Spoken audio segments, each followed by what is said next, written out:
আসসালামু আলাইকুম প্রিয় স্বপ্নবাজ ভর্তি যোদ্ধারা এবং ভবিষ্যতের জবিয়ানরা, কি খবর তোমাদের পড়াশোনার? আশা করব খুব বেশি ভালো চলছে।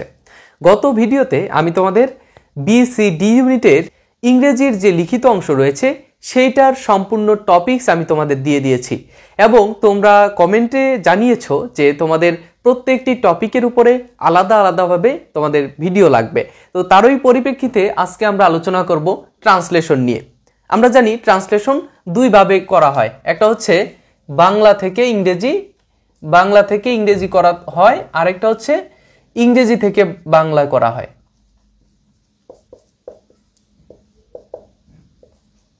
ইংরেজি থেকে বাংলা, বাংলা থেকে ইংরেজি। তো এখন আমাদের কাজটা কি? দেখো, ট্রান্সলেশন মূলত দুই ভাবে আমরা পড়তে পারি। আমাদের যে প্রিপারেশন আছে সেটা আমরা দুই ভাবে গুছিয়ে নিতে পারি। একটা হচ্ছে আমাদের যে সাধারণ ট্রান্সলেশনগুলো রয়েছে সেইগুলো আমরা জানতে পারি, আর আরেকটি হচ্ছে তোমার এই যে ইডিওমেটিক, গ্রুপ ভার্ব এবং প্রোভার্ব দিয়ে যে ট্রান্সলেশনগুলো রয়েছে সেইগুলো আমরা আলাদাভাবে পড়তে পারি। আমি সম্পূর্ণ ভিডিওতে তোমাদের এই যে সাধারণ ট্রান্সলেশন এবং idiomatic translation, group verb, proverb এগুলো দিয়ে আমি সম্পূর্ণ ভিডিওতে আলোচনা করব কোথায় থেকে পড়বে, কিভাবে পড়বে এবং কিছু কিছু গুরুত্বপূর্ণ রুলস রয়েছে সেইগুলো নিয়ে এই ভিডিওতে সম্পূর্ণ আলোচনা করব। তো আশা করব যে তোমরা শুরু থেকে শেষ পর্যন্ত ভিডিওটা দেখবে এবং তোমরা কমেন্ট করে জানাবে যে কোথায় কোথায় সমস্যা বা পরবর্তী ভিডিওতে কি চাও। ঠিক আছে, তো আমরা ক্লাসটি শুরু করি। প্রথমেই আমি আলোচনা করছি সাধারণ ট্রান্সলেশন। আমি নাম দিয়েছি এটা সাধারণ ট্রান্সলেশন, কারণ সাধারণ কিছু রুলস, আমি গ্রামাটিক্যাল রুলস অ্যাপ্লাই করলেই এই ট্রান্সলেশনটা আমি কভার করতে পারবো। ঠিক আছে, তো দেখো আমি গুরুত্বপূর্ণ কিছু রুলস আলোচনা করছি। রুলস নাম্বার 1, অবাস্তব কল্পনা করতে আমরা কি কি শব্দ, কি কি ওয়ার্ড ব্যবহার করব সেইগুলো দেখো। ইফ ব্যবহার করব, wish, were, had, would, that. এইগুলো ব্যবহার করার মাধ্যমে আমরা একটা বাংলা থেকে ইংরেজিতে ট্রান্সলেট করতে পারি অথবা ইংরেজি থেকে বাংলায় আমরা ট্রান্সলেট করতে পারি। আমি উদাহরণস্বরূপ নিয়ে আসছি যে ইফ এবং আমরা জানি যে conditional sentence if had, conditional sentence if had, বাকিগুলো কন্ডিশনাল, কিন্তু আমরা সাধারণ বা জেনারেল যেই কন্ডিশনাল জানি সেই কন্ডিশনালের মধ্যে ইফ হ্যাভ রয়েছে। আমি যদি নিয়ে আসি, দেখো কন্ডিশনাল সেন্টেন্স সম্পর্কে আমি বিস্তারিত এখন আর আলোচনা করছি না, ভিডিও আমার আছে চ্যানেলের মধ্যে, তোমরা খোঁজ করলেই পাবে। আমি যদি পাখি হতাম,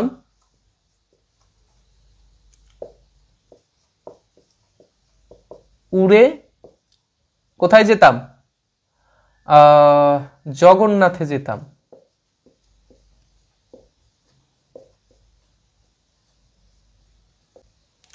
দেখো যে আমরা এখানে দেখো, আমি যদি পাখি হতাম উড়ে জগন্নাথে যেতাম, এটা কিন্তু অবাস্তব একটা কল্পনা। দেখো এখানে লিখে দিয়েছি, অবাস্তব কল্পনা করতে আমরা এই ওয়ার্ডগুলো ব্যবহার করার মাধ্যমে আমরা ট্রান্সলেট করব। আমরা কি আনতে পারি? ইফ হ্যাড আনতে পারি। উইশ, ওয়ার দিয়ে আমরা অনেক সময় ট্রান্সলেট করি, কিন্তু এখানে আমাদের ইফ অথবা হ্যাড আনতে হবে। আমরা নিয়ে আসবো এইভাবে যে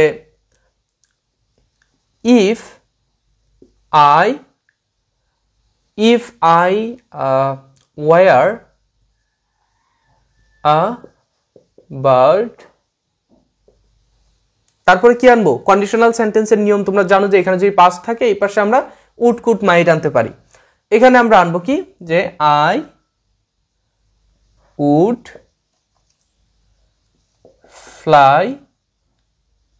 fly অথবা I would go, আচ্ছা ফ্লাই পাখি তো উড়বে, অথবা go to JNU। ঠিক আছে, আমি কি করতাম? আচ্ছা উড়ে যাওয়ার কথা বলছে সেজন্য আমি I will fly to JNU। ঠিক আছে, তো এইভাবে কিন্তু আমরা ট্রান্সলেট করতে পারি জাস্ট এই ওয়ার্ডগুলো ব্যবহার করে।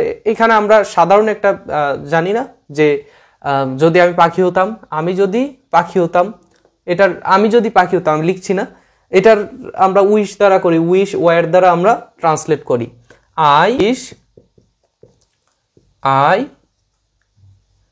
War a bird. আমি যদি পাখি হতাম, এটা অবাস্তব একটা কল্পনা, এবং সেটা আমরা করছি কি জাস্ট এই যে উইশ ওয়ার দ্বারা আমরা এটা প্রকাশ করছি, ঠিক আছে। আচ্ছা, আর আরেকটি গুরুত্বপূর্ণ রুলস হচ্ছে উড দ্যাট দিয়ে আমরা করতে পারি কিরকম, যে অবাস্তব একটা কল্পনাটি এরকম যে I would that I could cricketer. তোমাদের মধ্যে তোমরা অনেকেই আছো যে তোমাদের ক্রিকেটার হওয়ার স্বপ্ন রয়েছে, কিন্তু সেটা অবাস্তব, তোমার হওয়ার সম্ভাবনা এখন আর নেই। কিন্তু তুমি বলছো যে আমি যদি একজন ক্রিকেটার হতাম, লাইক সাকিব আল হাসান অথবা লাইক মেহেদী হাসান মিরাজ, এরকম, মানে তুমি একটা অবাস্তব কল্পনা করছো যে I would that I could cricketer. এখানে মনে রাখার বিষয়টা হচ্ছে যে উড দ্যাট যদি কোনো সেন্টেন্সের মধ্যে থাকে, এটা তোমরা লিখিত না, এমসিকিউ এর মধ্যে অ্যাপ্লাই করবে। দেখবা অনেক জায়গায় তোমাকে এই রুলস অনুসারে প্রশ্ন আসে, তোমরা কোশ্চেন ব্যাংক সলভ করলেই বুঝতে পারবা। I could be a cricketer. I could be, এখানে কুড আনতেই হবে, যে কোনো ভার্ব থাকুক না কেন তার সামনে এই মডাল ভার্বটা আনতেই হয়। কখন? যখন এই উড দ্যাট থাকে তখন কুড আনতেই হবে, ঠিক আছে। আচ্ছা, আশা করব যে তোমরা রুলস নাম্বার 1 বুঝতে পারছো। সেকেন্ড রুলসে আমরা জানবো হাসতে হাসতে গাইতে গাইতে চলতে চলতে যদি কোনো সেন্টেন্সের মধ্যে বাংলাতে থাকে, তখন তুমি সেটাকে ইংরেজিতে কিভাবে ট্রান্সলেট করবে। আমরা যখন বলি যে সে হাসতে হাসতে চলে গেল, সে হাসতে হাসতে হাঁটছে, সে হাসতে হাসতে ক্লাসটি করছে, অথবা সে চলতে চলতে আমাকে সম্পূর্ণ ঘটনা বলল, এরকম আমরা অনেক সময় আমরা বাংলা বাক্য ব্যবহার করে থাকি। কিন্তু সেই বাংলা বাক্যকে আমরা ইংরেজিতে কিভাবে রূপান্তর করব, দেখো আমি এখানে গঠনটা লিখে রেখেছি। সাবজেক্ট প্লাস ভার্ব থাকবে, প্লাস পরের যে ভার্বটি থাকবে তার সাথে আমরা আইএনজি যুক্ত করব, ঠিক আছে। দেখো একটা উদাহরণের মাধ্যমে তোমাদের আমি ক্লিয়ার করছি বিষয়টা। সে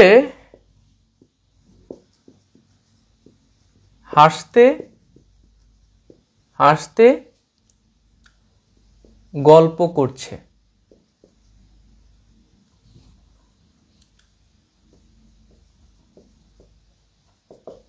সে হাসতে হাসতে গল্প করছে, এটাকে আমরা ট্রান্সলেট করব কিভাবে বলো।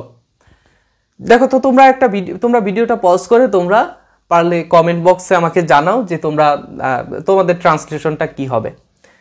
আমরা গঠনে জেনেছি কি, যে সাবজেক্ট থাকবে, ভার্ব থাকবে, এবং পরবর্তী ভার্বের সাথে আইএনজি যুক্ত হবে। হি অথবা সি, সে কি করছে? হাসতে হাসতে গল্প করছে।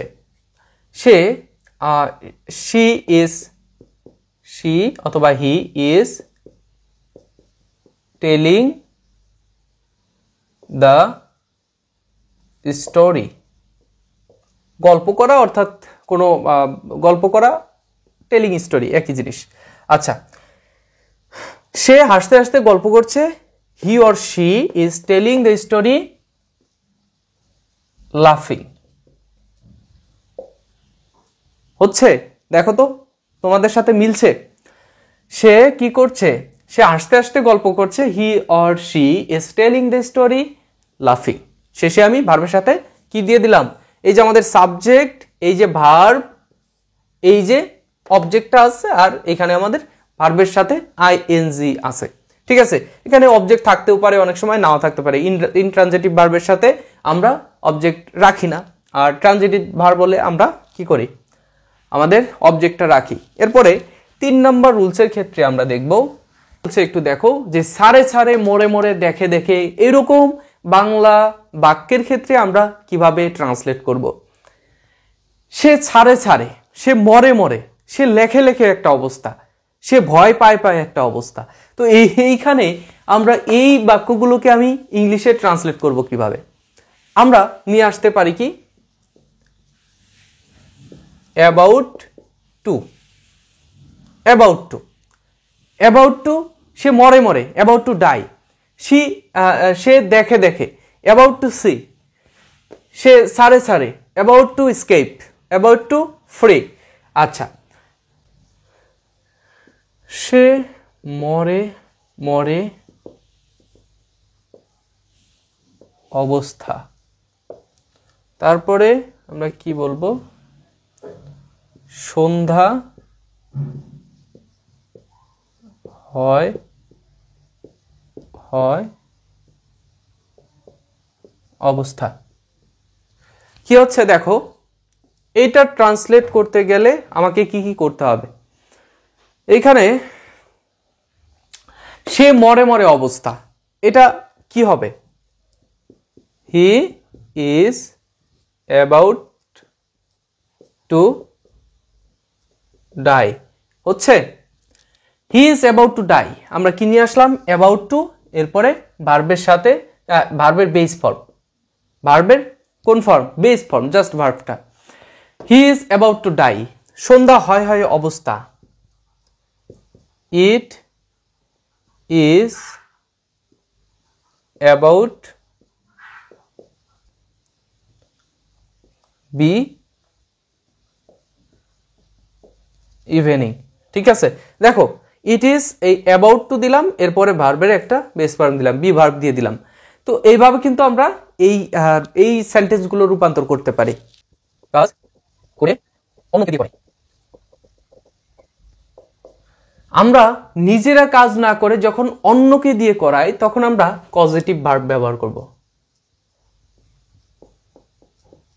পজিটিভ ভার্ব ব্যবহার করব। আমরা এর আগে আলোচনা করেছিলাম পজিটিভ ভার্ব নিয়ে, যেই ভার্বগুলো নিজে কোনো কাজ না করে অন্যকে দিয়ে যদি করানো হয়, তখন আমরা পজিটিভ ভার্ব ব্যবহার করি।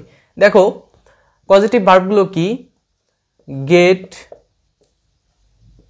হ্যাভ, তারপরে হচ্ছে মেক, আর কি আছে,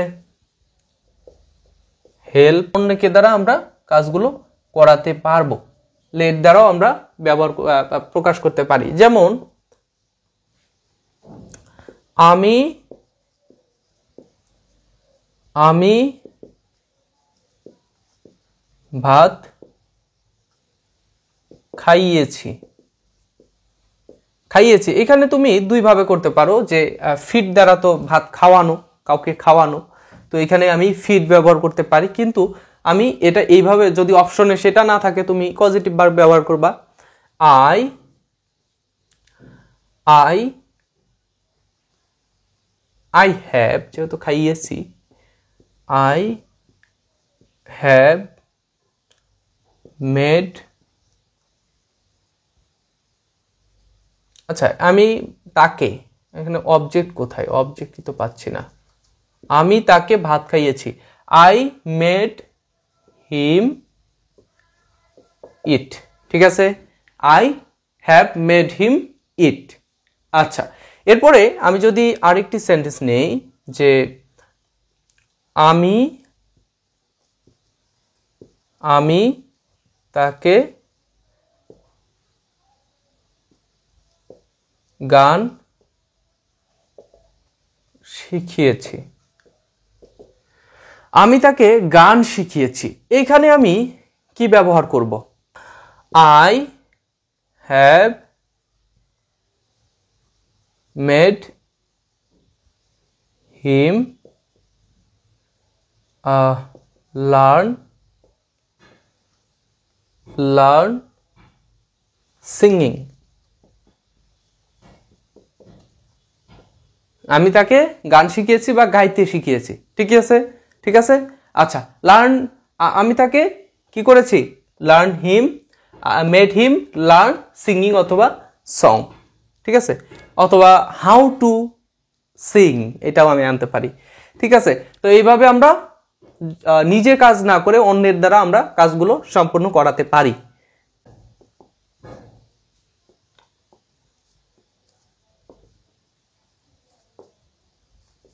আচ্ছা, এই ডাবল কম্পারেটিভের ক্ষেত্রে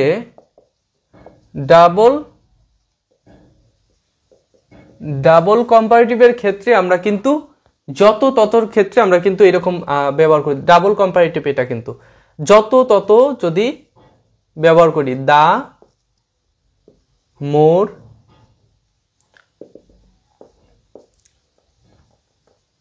দা লেস, অথবা দা লেস দা মোর, এই রুলস ব্যবহার করে আমরা কিন্তু আমরা ট্রান্সলেট করতে পারি। যে দেখো কি দিব, যত শিখব তত জানব। বাক্যটা কেমন হয়ে গেল না? যত পড়ব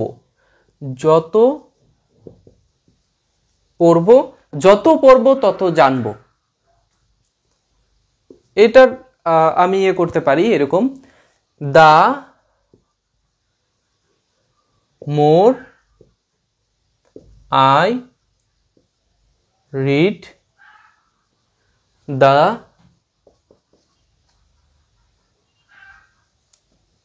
মোর আই,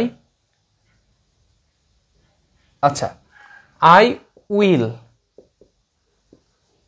ঠিক আছে, the more I will read the more I learn, ঠিক আছে। আচ্ছা, তো এইভাবে তোমরা করতে পারো। এখানে তুমি মোর লেস দুইটাই দিতে পারো, কোনো সমস্যা নেই। বুঝতে পারছো? আচ্ছা,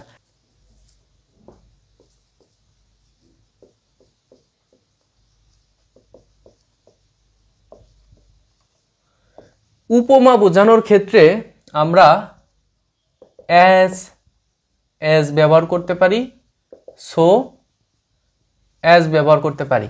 আচ্ছা দেখো, আমরা একটা উদাহরণ নিচ্ছি যে উপমা এখানে তুলনা বোঝানো হয়, ঠিক আছে, তুলনা দুইটার ক্ষেত্রেই আমরা দেখব উপমা তুলনা একই জিনিস। আমি আমার বড় ভাইয়ের মতো লম্বা। আচ্ছা, এখানে দেখো, আমি আমার বড় ভাইয়ের মতো লম্বা, আমার বড় ভাইয়ের সাথে আমার তুলনা করা হচ্ছে, বা তার সাথে আমার একটা তুলনার মাধ্যমে উপমা করা হচ্ছে, ঠিক আছে। তো এখানে দেখো উপমা প্রকাশ করা হচ্ছে,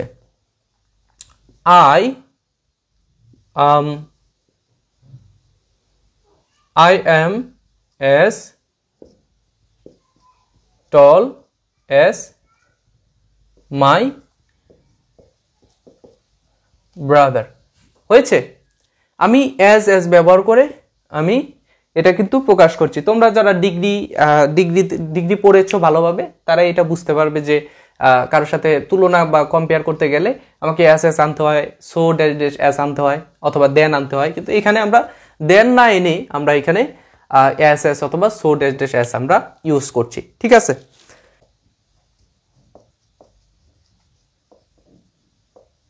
তাপমাত্রা, গতি, এগুলোর ক্ষেত্রে আমরা ইট ব্যবহার করব। তোমরা ইট এবং দেয়ারের ব্যবহার অবশ্যই জেনেছো। ইট এবং দেয়ারের মাধ্যমে কিন্তু এগুলো প্রকাশ করা হয়। দেখো, এখান থেকে জগন্নাথ বিশ্ববিদ্যালয়ের দূরত্ব 1 কিলোমিটার। আমি আর বাংলাটা না লিখছি, আমি বলছি যে এখান থেকে জগন্নাথ বিশ্ববিদ্যালয়ের দূরত্ব 1 কিলোমিটার। আমি রূপান্তর করব, it is 1 kilometre from my home to JNU। এখান থেকে জগন্নাথ বিশ্ববিদ্যালয়ের দূরত্ব 1 kilometre. It is 1 kilometre from my home to JNU, ঠিক আছে। আবার আমরা দিতে পারি from my home it is 1 kilometre to Jagannath university. Minute, এইটার ট্রান্সলেট তুমি কিভাবে করবা? 4টা বাজতে 10 মিনিট, যখন আরো কিছু হতে এরকম বোঝাবে তখন টু আনবো, ঠিক আছে? আমরা কি দিচ্ছি যে ইট ইজ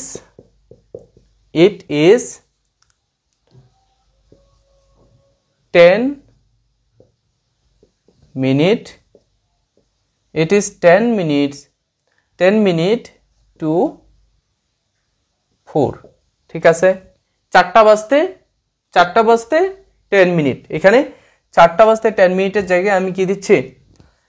টু দিচ্ছি। টু ইউজ করার মাধ্যমে আমরা বাজতে বোঝাচ্ছি। আর 4টা বেজে 10 মিনিট, 4টা আমি দিচ্ছি এখানে যদি বলি বেজে, এখানে লিখে দিচ্ছি 4টা বেজে 10 মিনিট।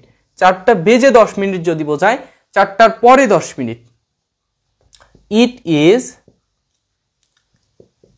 ইজ 10 past 4, 4টা বেজে 10 মিনিট, 4টা বেজে 10 মিনিট। ইট ইজ 10 past 4, মানে 4টার পরে, সেজন্য পাস্ট বোঝানো হচ্ছে, ঠিক আছে?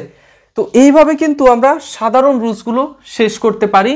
আমরা আমাদের যে ট্রান্সলেশন রয়েছে, ট্রান্সলেশনের সাধারণ যে রুলসগুলো রয়েছে, সাধারণ নিয়ম স্বাভাবিকভাবে আমরা যেগুলো ট্রান্সলেট করে থাকি, এইগুলো এই রুলসের মাধ্যমে আমরা কিন্তু জানতে পারবো। কিন্তু তোমাদের যে ইডিওমেটিক যে ট্রান্সলেশনগুলো রয়েছে সেইগুলো তোমরা কিভাবে কোথায় থেকে পড়বা সেটার আমি একটু গাইডলাইন তোমাদের দিচ্ছি। ইডিওমেটিক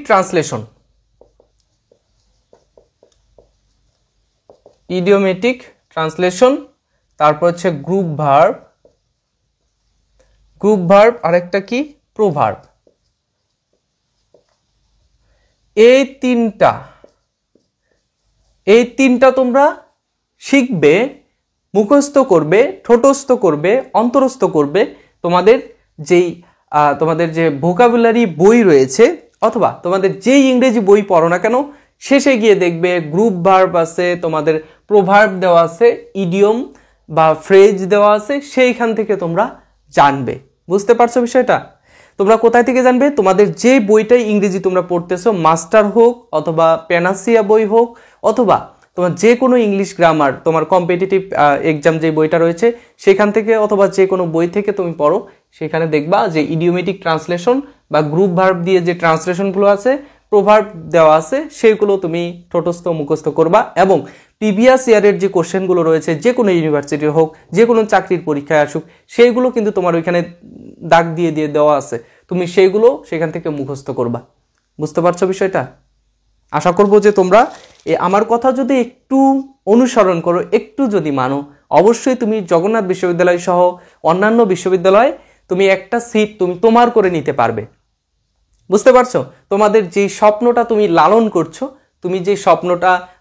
করছো, তোমার উন্নত জীবনের জন্য, তোমার ফ্যামিলির দিকে তাকিয়ে, তোমার নিজের জীবনের দিকে তাকিয়ে, সেটা তুমি পূরণ করতে পারবে।